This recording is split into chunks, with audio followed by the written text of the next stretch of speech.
Welcome to TNPSC லட்சிய விதைகள். நம்ம இந்த வீடியோவில் என்ன பார்க்க போகிறோம் அப்படின்னா, நம்ம ஆல்ரெடி என்ன பண்ணியிருந்தோம், சயின்ஸில் முக்கியமாக ஒரு 1000 வினாக்கள்லேருந்து 1500 வினாக்கள் டெய்லி பேசிஸில் 40 வினாக்கள் அடிப்படையில் நம்ம பார்க்குறதாக டாபிக் வைஸாக சொல்லியிருந்தோம். ஓகேங்களா?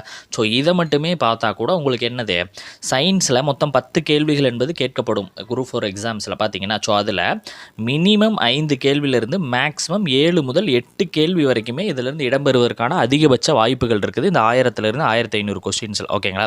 ஸோ நீங்கள் சயின்ஸே தொடலை அப்படின்னா கூட கட்டாயமாக இதை ஃபாலோ பண்ணி படிச்சிங்க அப்படின்னா உங்களுக்கு பயனுள்ளதாக இருக்கும். நம்ம ப்ரீவியஸ் இயர் கொஸ்டின்ஸ் எல்லாமே அனலைஸ் பண்ணி தான் இதை 6வது முதல் 10ஆம் வரைக்கும் இருக்கக்கூடிய பாயிண்ட்ஸ் எல்லாமே அனலைஸ் பண்ணி எடுத்துருக்குறோம். ஓகேங்களா? ஸோ இன்றைக்கான டாபிக் என்ன அப்படின்னா, அளவீடுகள். ஓகேங்களா? இயற்பியலில் இருக்கக்கூடிய அளவீடுகள் அப்படின்ற டாப்பிக்லேருந்து மிக முக்கியமான வினாக்களை நம்ம எடுத்துருக்குறோம். பார்க்கலாம்.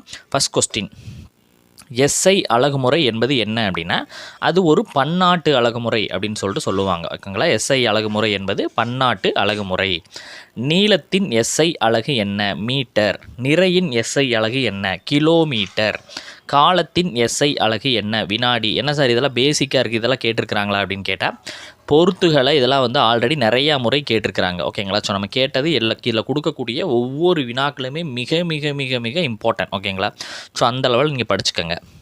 திட்ட அளவீடு என்பது என்ன அப்படின்னா, மாறாத அளவு என்று சொல்கிறாங்க. அப்போ திட்ட அலகுகள் அப்படின்றது என்னென்ன அப்படின்னா, மீட்டர், கிலோகிராம், வினாடியெல்லாம் என்ன சொல்கிறாங்க, திட்ட அலகுகள் அப்படின்னு சொல்கிறாங்க. ஓகே. 7வது கொஸ்டின், பொருள் ஒன்றின் மேற்பரப்பு எவ்வாறு அழைக்கப்படும்னா, பரப்பளவு. பொருள் ஒன்று அடைத்து கொள்ளும் இடத்தின் அளவு எவ்வாறு அழைக்கப்படும் அப்படின்னா, பருமன். ஓகேங்களா? குறிப்பிட்ட கன அளவு திரவத்தை அளந்து எடுக்க பயன்படுவது பிப்பெட் அப்படின்னு சொல்லுவாங்க. அணைக்கட்டுகளில் நீரின் கன அளவை எந்த அலகால் குறிப்பிடப்படுகிறது அப்படின்னா, டிஎம்சி. ஓகேங்களா? 1000 மெட்ரிக் அப்படின்ற மாதிரி அந்த இதை நம்ம குறிப்போம். ஓகேங்களா? ஸோ இந்த 11வது கொஸ்டினில் ஒரு 10 முறையாவது கேட்டிருப்பாங்க எக்ஸாமில். ஓகேங்களா? ஸோ நீரை விட பாதரசம் எத்தனை மடங்கு அடர்த்தி அதிகம் அப்படின்னா, 13.6 மடங்கு அடர்த்தி அதிகம். இந்த 12வது கொஸ்டினும் அதே மாதிரி தான் நிறையா முறை கேட்டிருக்கிறாங்க. ஓகேங்களா? பறக்கக்கூடிய பலூன்களில் நிரப்பப்படும் வாயு எது அப்படின்னா, ஹீலியம் வாயு. ஓகேங்களா? ஸோ அடுத்து 13வது பாருங்கள். ஊசல் கடிகாரம் எதன் அடிப்படையில் இயங்குகிறது அப்படின்னா, தனி ஊசல் தத்துவத்தினுடைய அடிப்படையில் தான் என்னது இயங்குகிறது. தனி ஊசல் ஒரு மூல அளவிற்கு எடுத்துக்கொள்ளக்கூடிய நேரத்தை என்ன சொல்லுவாங்க அப்படின்னா, அலைவு நேரம் அப்படின்னு சொல்லுவாங்க. ஸோ இந்த 15வது கொஸ்டின் பாருங்கள், பல எக்ஸாம்ஸில் கேட்கப்பட்டது தான். ஊசல் கடிகாரத்தினுடைய தத்துவத்தை கண்டறிந்தவர் யாருன்னா, கலிலியோ. ஊசல் தத்துவத்தினுடைய இந்த கடிகாரத்தினுடைய தத்துவத்தை கண்டறிந்தவர் கலிலியோ. அவர் எந்த நாட்டை சார்ந்தவர்? இத்தாலி நாட்டை சார்ந்தவர். ஊசல் கடிகாரத்தை உருவாக்கியவர் யார் அப்படின்னா, கிறிஸ்டியன் ஹைஜன்ஸ். ஓகேங்களா? ரெண்டுக்கும் இருக்கக்கூடிய டிஃப்ரென்ஸை புரிஞ்சுக்க. இந்த தத்துவம் அப்படின்றத கண்டுபிடிச்சவர் கலிலியோ. அந்த கடிகாரத்தையே உருவாக்கியவர் யார் அப்படின்னா, கிறிஸ்டியன் ஹைஜன்ஸ். அதே மாதிரி வானியல் அளவு என்பது என்ன? பூமிக்கும் சூரியனுக்கும் இடைப்பட்ட தொலைவை தான் என்ன சொல்லுவாங்க, வானியல் அளவு. அதாவது பூமிக்கும் சூரியனுக்கும் இடைப்பட்ட டிஸ்டன்ஸு. ஓகேங்களா? ஒரு வானியல் தொலைவு எவ்வளவு இருக்கும் அப்படின்னா, 15 கோடி கிலோமீட்டர் அப்படின்னு சொல்கிறாங்க. ஒரு 15 கோடி கிலோமீட்டர். இந்த ஒளியாண்டு குறித்த கொஸ்டினுமே பல எக்ஸாமில் நீங்கள் பார்த்துருக்கலாம். ஒளியாண்டு என்பது என்ன? ஒளியானது வெற்றிடத்தில் ஒரு ஆண்டில் கடக்கக்கூடிய தொலைவை தான் ஒளியாண்டுன்னு சொல்கிறோம். இந்த மதிப்பு என்பது மிக மிக முக்கியமானது. ஓகேங்களா? 9.46 × 10^12 10^12. ஒளியாண்டு என்பது என்ன? ஒளியானது வெற்றிடத்தில் ஒரு ஆண்டில் கடக்கக்கூடிய தொலைவு. ஒரு ஒளியாண்டு என்பது 9.46 × 10^12. ஓகேங்களா? ஸோ அதே மாதிரி சூரிய ஒளி பூமியை அடைய எடுத்துக்கொள்ளக்கூடிய நேரம் 8 நிமிடங்கள் 20 வினாடிகள் அல்லது 500 செகண்ட்ஸ். ஓகேங்களா? ஸோ எல்லாமே ஒன்று தான். ஓகேங்களா? புத்தகத்தில் இப்படி தான் கொடுக்கப்பட்டிருக்குது. 8 நிமிடங்கள் 20 வினாடிகள் அல்லது 500 செகண்ட்ஸு.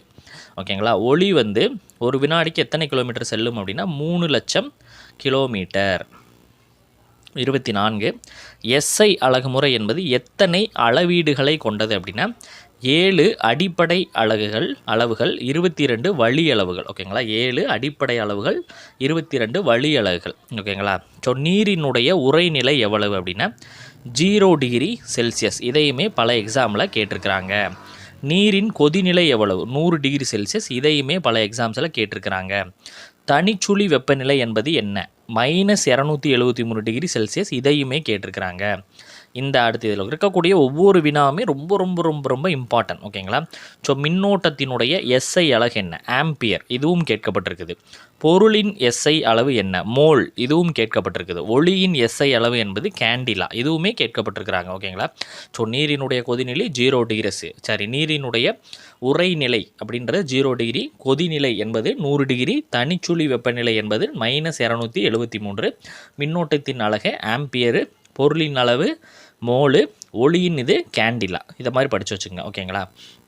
ஸோ எரியக்கூடிய மெழுகுவர்த்தியின் வெளியிடும் ஒளிச்செறிவு தோராயமாக எவ்வளவு இருக்கும் அப்படின்னா 1 கேண்டிலா அப்படின்னு சொல்லிட்டு சொல்லப்படுறாங்க. ஓகேங்களா? இந்த அலகுகள் எல்லாமே பொருத்துகளை கேட்பாங்க. தளக்கோணத்தின் எஸ்ஐ அலகு என்ன? ரேடியன். திண்ம கோணத்தினுடைய எஸ்ஐ அலகு ஸ்டிரேடியன். நிலநடுக்கத்தை அளவுகோல் எந்த அளவுகோலால் அளக்கிறோம் அப்படின்னா ரிக்டர் அளவுகோல், இதுவுமே நம்மளுக்கு கேட்டுருக்குறாங்க. ஓகேங்களா? அதே மாதிரி ஒளியை எந்த அலகால் நம்ம அளக்கிறோம்? டெசிபல். நம்ம காதினுடைய கேட்கக்கூடிய திறன் என்பதே 120 டெசிபல் என்பதை நம்ம படிச்சிருப்போம். ஒளியியல் வரும்போது நம்ம அதை பார்க்கலாம். ஓகேங்களா?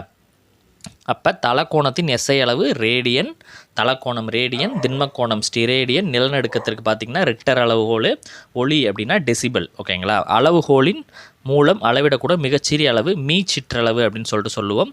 இந்த வெர்னியர் கருவியை கண்டுபிடித்தவரினுடைய பெயர் என்ன? Pierre Vernier. Pierre Vernier. வெர்னியரினுடைய மீச்சிற்றளவு எவ்வளோ? 0.01 சென்டிமீட்டர் அல்லது 0.1 மில்லிமீட்டர்.